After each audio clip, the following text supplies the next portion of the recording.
오늘 본문 말씀은 요한복음 11장 9절에서 10절 말씀입니다. 요한복음 11장 9절에서 10절.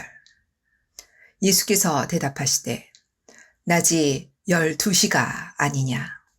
사람이 낮에 다니면 이 세상의 빛을 봄으로 실족하지 아니하고 밤에 다니면 빛이 그 사람 안에 없는 고로 실족하느니라. 이는 하나님의 말씀이니라. 아멘. 오늘 본문 말씀 보니까 예수님께서 이런 말씀을 하십니다. 나사로가 죽었다는 얘기가 나오는데 그 다음에 예수님께서 병들어 죽었다는 얘기가 나오는데도 불구하고 지금 예수님 딴 말씀을 갑자기 두 구절 말씀하셨어요. 낮이 12시가 아니냐 라는 말씀을 꺼내십니다. 낮이 12시가 아니냐. 유대인의 시간법과 로마인의 시간법이 약간 차이가 있습니다. 유대인의 시간법은 해가 뜰 때를 0시로 시작을 해요. 일출할 때 0시로 시작합니다. 그래서 그 0시부터 제1시, 제2시, 제3시, 제4시, 제12시, 낮을 12시로 나누는데 해가 뜨는 시간 시점을 0시로 시작을 해요. 그러면 제1시는 몇 시일까요? 예, 우리 로마인의 시간법, 로마의 시간법을 우리는 따르고 있기 때문에 우리는 하루를 24시간으로 나누고 해가 뜰 때를 6시라고 우리는 출발을 합니다. 해 뜰 때를 6시, 일출을 6시 시작하잖아요. 그렇다면은 지금 유대인의 시간법대로는 0시가 6시인 거예요. 그러면 제1시는 아침 7시가 되는 거죠. 그렇죠? 그러면은 유대인의 시간법과 로마인의 시간법을 따르는 그 시간 차는 6시간의 차이가 나는 거죠. 그래서 예수님께서 몇 시에 제3시에 어떻게 하셨어요? 십자가에 달리셨죠. 그러면 로마인의 시간법, 즉 우리가 따지는 시간법의 계산으로 보자면 몇 시예요? 아침 9시에 십자가에 달리시고 그 다음에 몇 시에 수천하셨어요?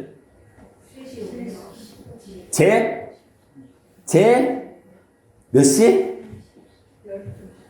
네?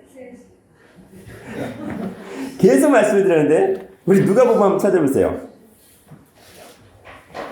마가복음 15장 37절 볼까요? 이게 갑자기 산수 얘기를 하자니까 갑자기 복잡해졌죠. 마가복음 15장 37절인가요?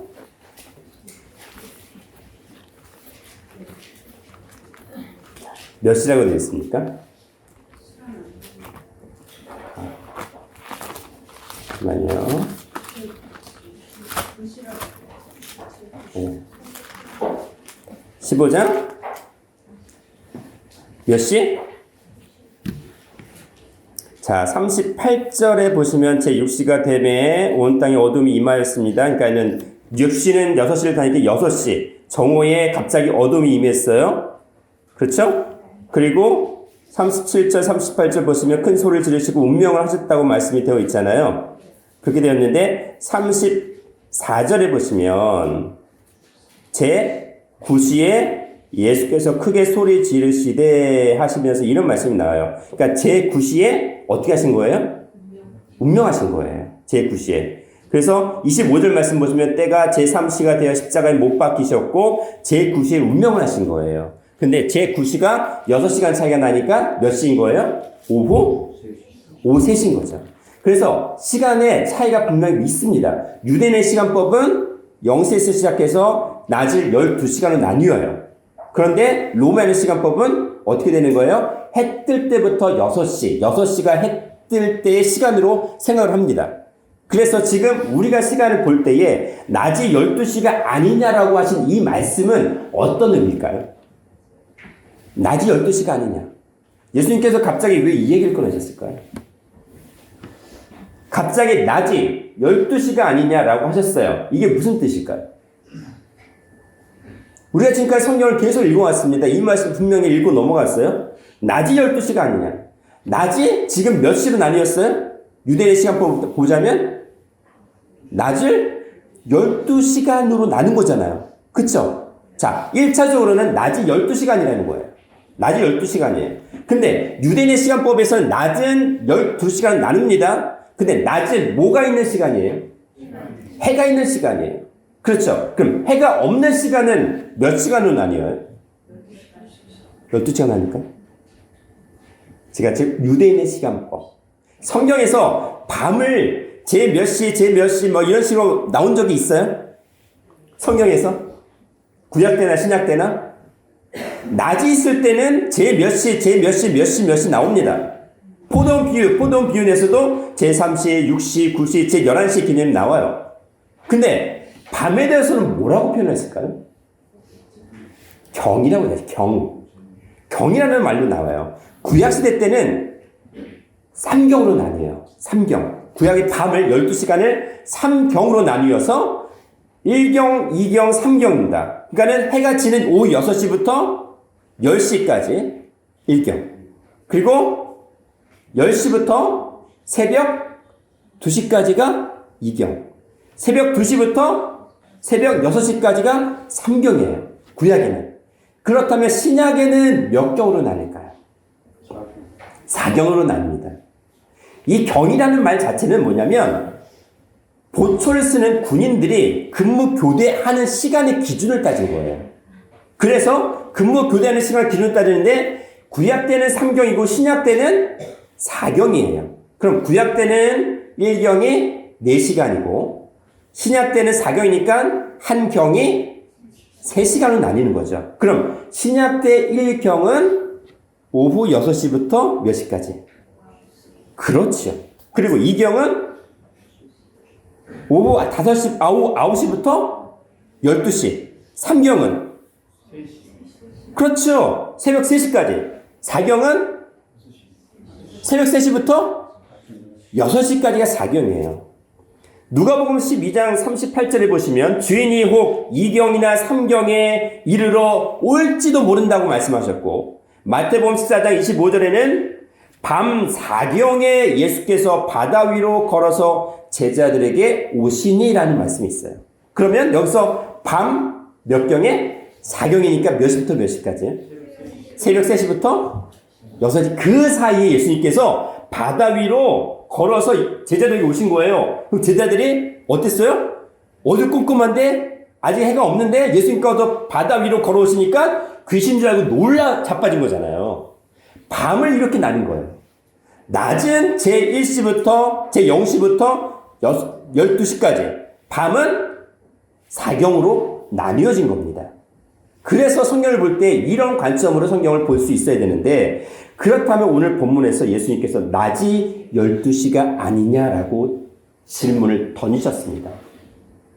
그냥 낮이 태양이 있는 그냥 빛이 있는 12시간의 개념으로 나뉜다 그 말씀을 던지셨을까요? 근데 오늘 본 말씀 흐름 보니까 사람이 낮에 다니면 즉 해가 있는 태양이 있는 낮에 다니면 이 세상의 빛을 봄으로 실족하지 아니하고라고 되어 있어요. 지금 낮이 12시라는 개념을 말씀하셨는데 그 낮이 12시의 개념을 해가 있는 태양이 있는 12시간 개념을 나뉘었고요. 그 다음에 사람이 낮에 다니면 즉 태양이 있는 태양빛이 있는 낮에 다니면 어떻다고요? 이 세상의 빛을 봄으로 실족하지 아니하고로 되어 있어요. 이 세상의 빛이 뭐죠? 태양이 있으니까 그 세상의 빛을 말씀하시는 걸까요? 실족하다는 개념이 뭘까요? 실족. 걸어가다가 어두워서 제대로 보지 못하고 어떻게 하는 거예요? 예, 발이 오는 어디 걸려가 넘어지는 거예요. 그렇죠. 그게 실족이라고 일반적인 표현이에요. 그렇죠. 우리가 삶을 살다가 어느 장애물이 부딪혀서 그냥 주저앉는 거예요. 넘어지는 거예요. 그게 일반적인 실족의 개념인데 성경에서 말씀하신 실족의 개념은 단순히 그걸 얘기하는 게 아니라 우리가 신앙생활을 하다가 죄를 짓게 하는 모든 유혹과 올가미와 함정을 얘기하는 겁니다. 우리가 신앙생활을 하다가 죄를 짓게 하는 그 모든 행위, 그 모든 유혹들, 올가미들, 방해물들, 그런 함정이 바로 실족이라는 개념이에요. 근데 거기에 빛이 없기 때문이라는 단서가 붙습니다. 빛이 있을 때는 이 세상에 빛이 있을 때는 실족하지 아니한다는 것인데 그렇다면은 여기서 말씀하는 빛은 보이는 태양빛을 단순히 얘기한다는 게 아닌 거죠. 이 세상의 빛을 말씀하시는 거예요. 그렇다면은 우리가 이 세상의 빛을 얘기할 때에 어떠한 빛으로 깨닫고 이해를 해야 되는가라는 말씀이십니다. 요한복음 1장 1절 이하에 보시면 태초에 말씀이 계시니라 이 말씀이 하나님과 함께 계셨으니 이 말씀은 곧 하나님이시니라 말씀하셔놓고 요한복음 1장 4절 5절에 그 안에 즉 하나님의 말씀 안에 태초의 말씀 안에 하나님 안에 생명이 있었으니 이 생명은 뭐라고요? 사람들의 빛이라 라고 되어 있어요. 우리가 알아야 될 빛이 뭐냐면 태초의 말씀이신 하나님 그 생명 우리에게 생명을 주시는 생명의 빛이라는 거예요.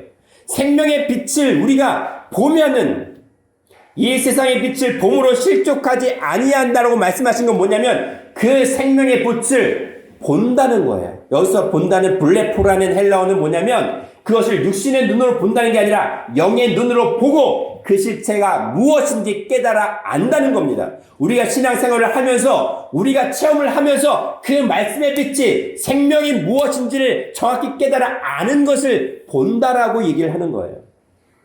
이 세상의 빛입니다. 세상의 빛이에요. 그럼 이 세상은 어떤 것입니까? 첫 번째, 나라는 세상은 무엇입니까?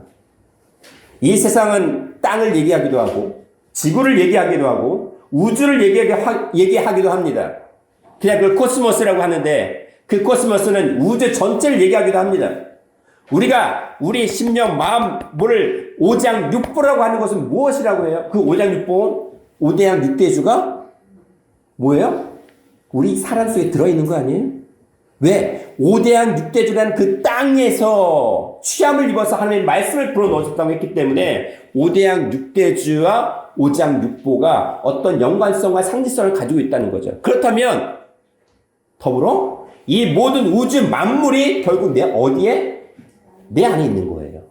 그 세상에 빛이 들어가 있는데 그 빛이 무슨 빛이냐면 생명의 빛이라는 겁니다. 그것이 요한복음 1장 4절 5절 말씀하시는 거예요. 죽음의 빛이 아니라 생명의 빛이라는 거예요. 생명이 들어가 있기 때문에 우리가 실족할 수 있다 없다? 실족하지 않는다는 겁니다. 그 생명의 빛이 뭐냐면 그 실체가 태초의 말씀이시고 하나님이라고 지금 여기서 말씀을 하고 있어요. 그렇다면 그 세상의 빛, 세상의 빛이니까 우리에게 주신 생명의 말씀의 빛을 얘기하셨는데 반대로 어둠은 무엇입니까? 어둠은 여기선 닉스라고 하는데 빛을 우리는 포스라고 해요. 우리가 일반적으로 이 세상에서 얘기를 할 때 포스가 있다라는 얘기를 하죠. 포스가 있어. 포스라는 말 많이 듣지 않아요? 포스가 있어. 영화 속에서도 보면은 그런 단어가 많이 나오잖아요. 그렇죠? 포스라는 단어가 많이 나오는데 주로 어디에 나오냐면 그렇죠. 정확히 아십니다. 우리 김건우 지사님. 스타워즈의 포스라는 게 나와요. 어떤 시에서 많이 쓰죠? 그 용어 어디에서 어떤 상황에서 나오는 거죠? 네? 포스. 스타워즈에서 포스라는 단어가 많이 사용이 돼요. 제가 안 봐서 모르겠는데. 포스가 뭐냐면 빛이라는 의미예요. 제가 말씀드린 세상의 빛. 하나님의 말씀의 태초의 빛을 포스라고 하는데 그 빛은 어디서 나왔어요? 시편 84편 11절에 신령한 태양이신 하나님으로부터 나온 빛을 포스라고 하는 거예요. 거기서 파생된 말을 포스라고 지금도 사용을 하고 있어요. 그게 포스인데 그 반대되는 말이 닉스라는 어둠입니다. 닉스, 어둠이에요. 자, 우리가 태양빛을 봤죠. 낮이 있습니다. 태양빛이 있는 낮이 있어요. 그러면 그 낮이 있을 때는 어둠이 있을까요? 없을까요? 없어요? 다시 말씀을 드릴게요. 태양빛이 있는 낮에 그림자가 있어요? 없어요? 태양빛이 있을 때 낮이라고 하잖아요. 그림자가 있어요? 없어요? 그림자가 있다. 내리쓰고 그림자가 없다. 이거다. 예. 헷갈리시죠? 보세요. 태양빛이 있을 때 그림자가 없을 수도 있고 있을 수도 있어요. 그쵸? 보세요. 근데 닉스라는 거는 그림자를 얘기하는데 어둠을 얘기해요. 그냥 단순한 어둠이 아니라 무지하다는 어둠이에요. 무지해서 깨닫지 못해서 어두운 건데 그 어둠이란 닉스 속에는 죽음, 사망이라는 의미까지 들어가 있어요. 죽음의 시간, 사망의 시간, 깨닫지 못하는 그러한 어리석음의 시간, 그리고 수치의 시간, 죄라는 것을 나타내는 것이 바로 닉스라는 어둠이에요. 그러면 태양빛이 있는데 이 어둠이 있다? 이해가 안 되시죠? 보세요. 우리는 원래 일단 타락을 했잖아요. 타락했으면 그것은 빛의 어둠이에요. 어둠이죠. 그러면 그 어둠이라는 이 세상에서 흙을 취해서 사람을 만드셨지요. 그래서 거기에 창세기 2장 7절에 말씀의 생기를 불어 넣으셨다고 했어요. 근데 그 말씀의 생기가 빛이라고 하셨죠. 빛을 불어 넣으셨으면은 그 처음부터 빛이 완전한 빛이어서 어둠이 완전히 사라졌나요? 아니면 아직 어둠의 요소가 있을까요? 아직 있어요. 보세요.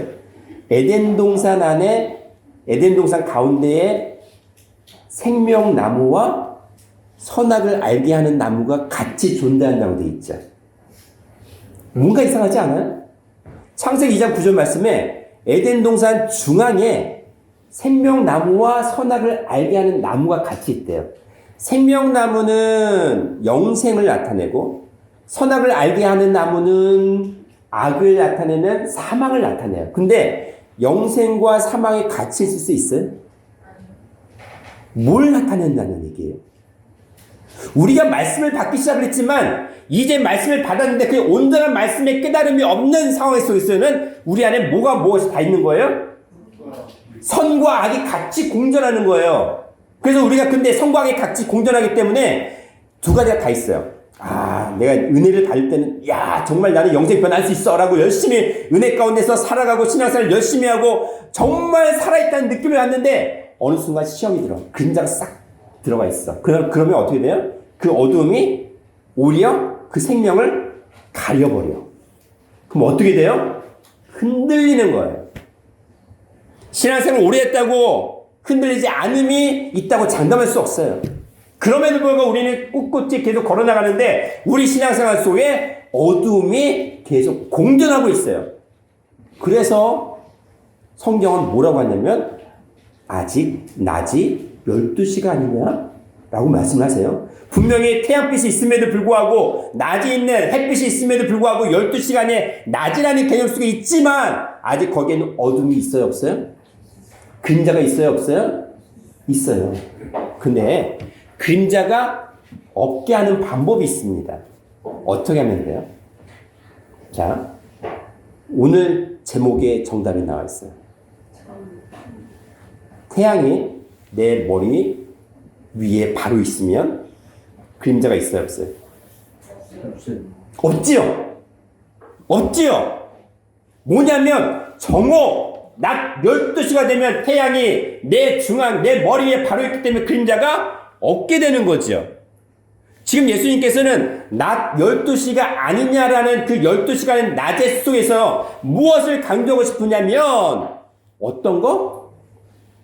너희가 낮에 다니면 이 세상의 빛을 봄으로 즉 내 심령, 내 머리에 그 모든 삶의 사상이 하나님 말씀 중심으로 온전히 살아가 있으면 그 속에 어둠이 있다 없다? 어둠이 없는 생활을 할 수 있다는 얘기를 하고 계시는 겁니다. 이 세상의 빛을 봄으로 이 세상 속에 있는 너에게 주신 하나님의 생명의 말씀을 깨달아 알게 되면 너희 속에 빛이 존재함으로 실족하지 아니한다라고 말씀하시는 거예요. 그래서 우리는 어디에 속해 있어야 돼? 낮에 속해 있어야 되는데 특별히 정오, 낮 12시의 신앙을 가지고 있으라는 얘기를 하시는 겁니다. 요한복음 8장 12절에 예수께서 또 일러 가라사대 나는 세상의 빛이니 나를 따르는 자는 어두움에 다니지 아니하고 생명의 빛을 얻으리라고 하셨습니다. 나를 따르는 자, 말씀을 따르는 자, 생명의 빛을 따르는 자에는 어둠이 존재하지 아니한다고 했습니다. 그래서 생명의 빛을 얻으리라고 강조를 하고 계세요. 요한복음 9장 4절 5절 말씀에 때가 아직 낮음에, 때가 아직 낮이에요. 아직은 빛이 있어요. 나를 보내신 이의 일을 우리가 하여야 하리라. 밤이 오리니 그때는 아무도 일할 수 없느니라라고 하셨습니다. 낮에는 예수님께서 또는 태초에 말씀이신 하나님이 내 안에 계실 때는 아직은 뭐예요? 일을 할 수 있대요. 어떤 일이에요? 어떤 일이에요? 이게 청소하는 일일까요? 이게 바닥을 닦는 일일까요? 아니면 노가다는 일일까요? 아니면 우리가 걷는 일? 산책하는 일? 어떤 일이에요? 어떤 사업을 얘기하는 거예요? 무슨 일이에요? 하나님을 믿는 일, 그 말씀을 믿어 깨달으는 일, 로마서 10장 17절에 그 예수 그리스도의 말씀을 듣고 믿는 일을 할 수 있다는 겁니다. 근데 마지막 때는 그 빛이 없을 때가 있다는 거예요. 마지막 때는 말씀을 다시 선포될 수 없는 때가 온다는 거예요. 그때는 아무도 일할 수 없습니다. 아무도 말씀을 들을 수 없는 때가 온다는 겁니다. 내가 세상에 있는 동안에는, 내가 말씀이, 하나님의 태초의 말씀이 너희 속에 있는 동안에는 세상에 빛이라고 하십니다. 너희가 세상의 빛이래요. 요한일서 1장 5절 말씀에 우리가 저에게서 듣고 너희에게 전하는 소식이 이것이니 곧 하나님은 빛이시라. 그에게는 어둠이 조금도 있지 않으니라고 하셨어요. 하나님은 빛인데 어둠이 없는 빛이에요. 그럼 뭐예요? 정오의 태양 같은 그런 분이라는 거예요. 그 말씀을 받는 우리도 그런 정오의 태양 같은 존재로 만드시겠다는 겁니다. 어둠이 없다는 겁니다. 죄가 없다는 거예요. 죄가 없기 때문에 로마서 6장 23절 말씀에 죄의 삭은 사망이니라고 하셨어요. 죄가 없기 때문에 뭐가 된다는 거예요? 생명, 영생을 주시겠다는 겁니다. 사망이 없는 삶을 주시겠다는 거예요.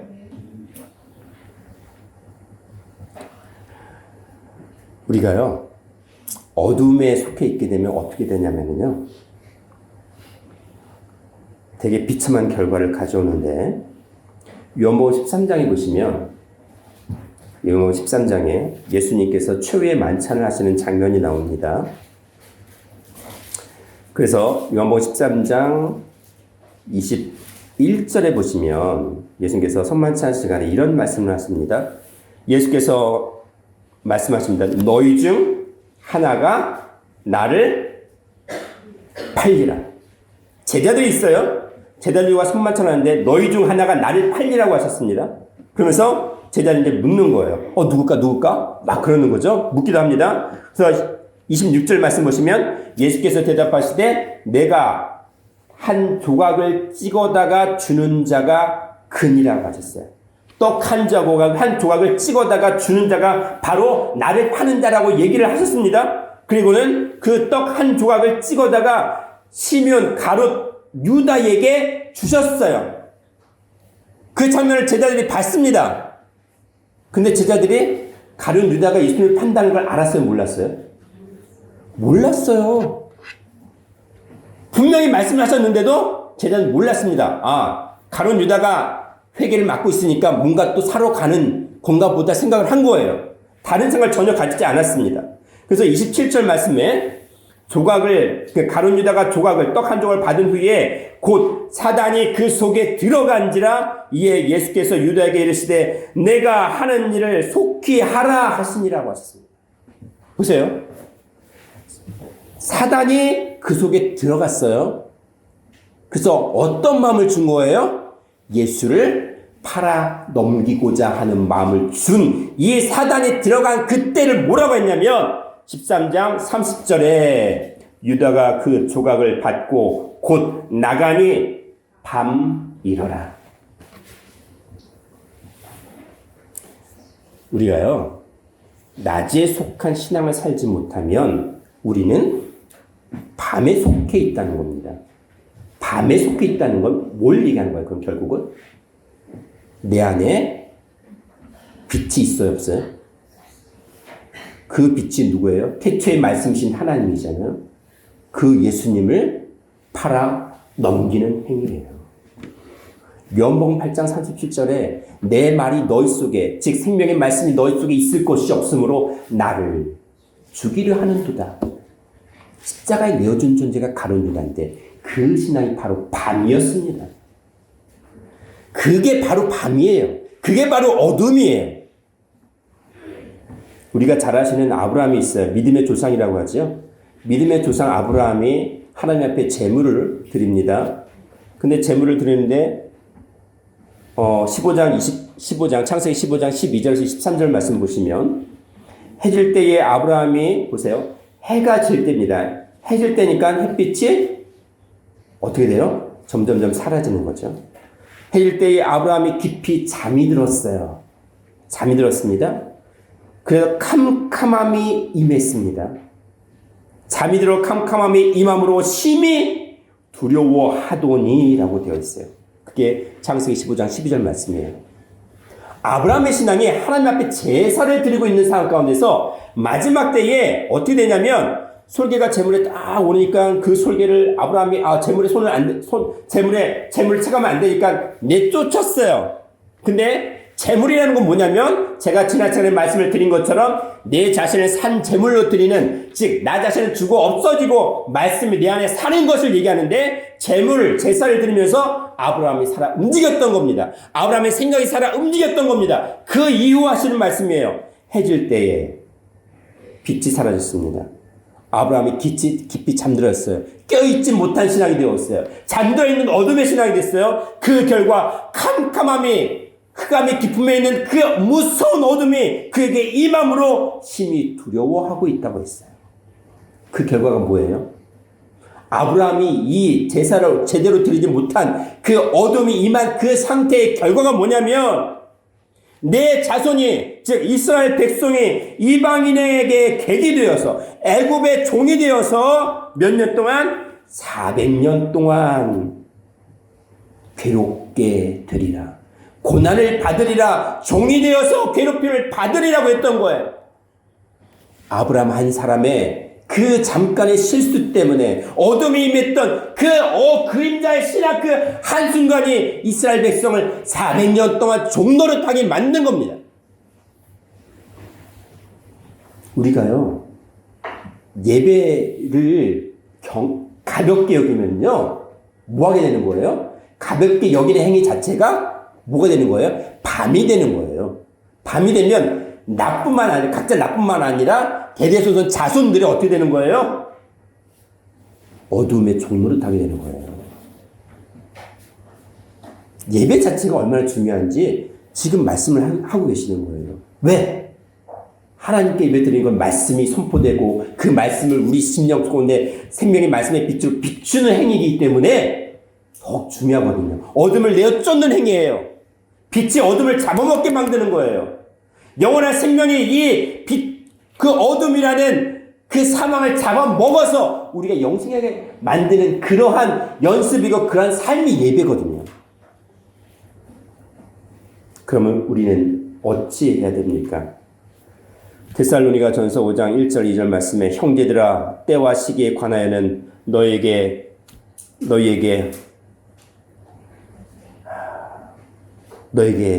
알 것이 없음은 주의 날이 도적같이 이를 줄을 너희 자신이 압니다. 마지막 때가요, 도적같이 임하면 돼요.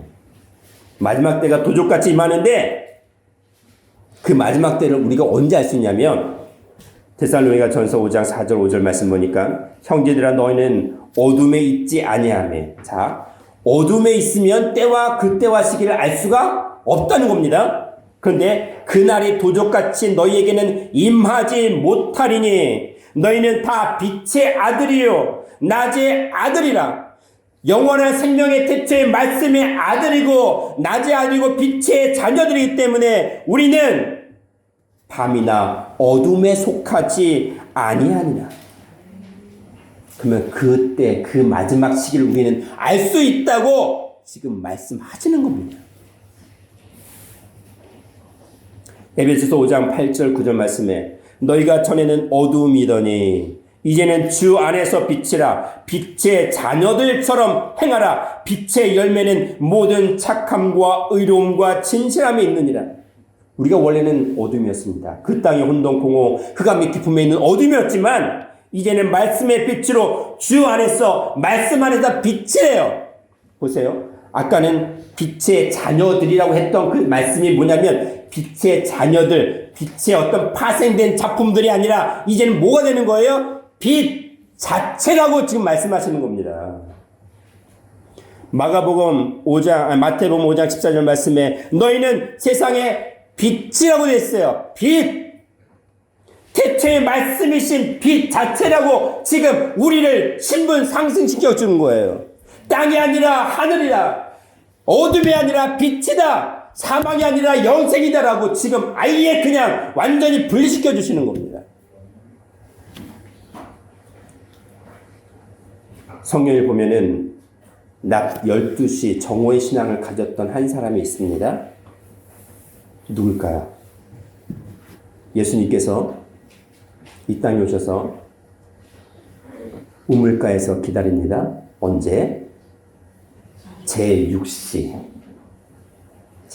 사마리아 땅에서 우물가에서 떼약볕이 제6시니까 로마 시간으로 따지면 정오 12시 태양빛이 내리쬐는 모두가 쉬고 있거나 자고 있을 때 그 우물가에서 예수님께서 먼저 기다리고 있어요. 누구를? 사마리아 여인을. 근데 제가 지난 시간에 말씀드렸죠. 그 사마리아 여인은 남편이 6명이나 돼요. 사마리아 지역에서도 이 여인이 그 정오의 때 우물가로 나왔어요. 뭐 하러 나왔어요? 물 길러 나왔어요. 보세요. 창세기 1장에 보시면 창조의 시간을 며칠이라고 되어 있어요? 6일이라고 나타내셨죠. 상징하셨어요. 그런데 창세기 1장 그래서 첫째 날부터 다섯째 날까지는 어떤 걸 만드셨어요? 이 세상의 모든 것들을 만드셨어요. 영육간의 영적인 세계와 그리고 육적인 그 모든 것들의 세계를 다 말씀하셔서 사람이 지음받기 전에 그 모든 것들을 만드시고 몇째 날? 6째 날 사람을 만드셨죠.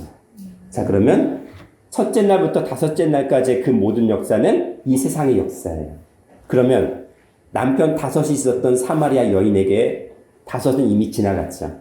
그러면 이 사마리아 여인은 이 세상의 모든 것들을 다 어떻게 했을까요? 살아봤어요. 겪어봤어요. 근데 거기에 뭐 미련둘 게 있어요? 자기의 안식처가 있었어요? 다 실망했습니다. 다 지나갔어요. 그래서 혹시나 해서 그래도 마지막 한 남자를 만났습니다. 그게 지금 살고 있는 6번째 남자예요. 왜 6일째 되는 날 사람을 창조하셨다고 됐잖아요. 그렇죠? 6번째 남자, 6일의 역사 가운데 마지막 창조의 역사 가운데 마지막 사람의 하나님의 형상으로 지음받았으니까 마지막 그것을 기대를 삼은 거 아니겠어요? 근데 그 사람조차도 어떻게 됐습니까?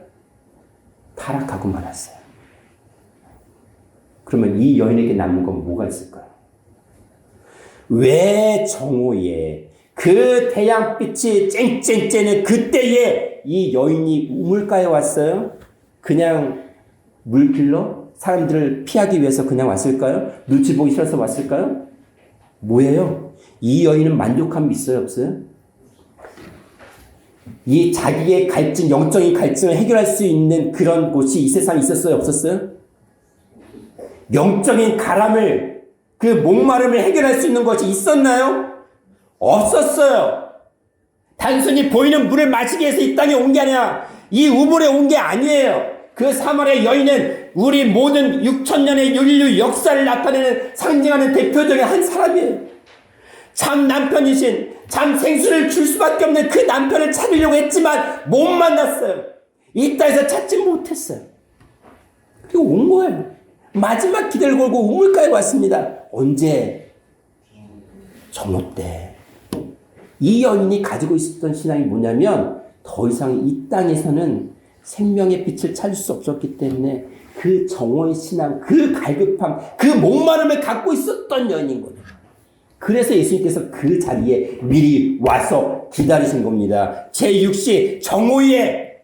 왜? 예수님에는 그림자가 없으니까, 참 빛이시니까, 말씀 자체이시니까 그 말씀을 이 준비된 갈급한 여인에게, 목말라는 여인에게 그 생명의 말씀을, 생수를 주기 위해서 미리 기다리신 거예요. 그것이 요한복음 4장 6절에 7절에 말씀하십니다. 거기 또 야곱의 우물이 있더라. 예수께서 행도에 피곤하여 곤하여 우물 곁에 그대로 앉으시니 때가 제 6시쯤 되었더라. 그리고 7절 말씀에 사마리아 여자 하나가 물 기르려 나왔음에 예수께서 물을 좀 달라 하시니 라고 되어 있어요. 창세기 24장 11절 말씀 보시면은 여인들이 언제 물 길러 오는지 아세요? 여인들이 저녁 때에 여인들이 물을 길러 나옵니다. 그런 얘기가 나 저녁 때에 나왔어요. 원래는 해가 다 지고 저녁 때에 해질 때에 여인들이 물을 길러 나와요. 근데 이 사마리아 여인은 정오에 나왔어요. 자, 우리는 언제 물 길러 가야 될까요? 언제 생명수의 말씀을 들으러 가야 될까요? 언제 가실래요? 우리 삶이 그림자가 있으면 말씀 받으러 못 나와요. 어둠이 있으면 더 못 나와요. 이 핑계 저 핑계 대고 예배 안 드릴 핑계 더 찾아요. 그게 우리의 삶이에요. 그리고 마지막에 껄껄껄 하다가 죽잖아요. 뭐 할 걸, 그럴지 말 걸 하다가 그리고 인생을 마치잖아요. 근데 이 여인은 다 겪어봤어요. 나름대로 세상에서 노력할 거, 겪어볼 거 다 겪어봤어요. 그리고는 만족함이 없었던 거예요.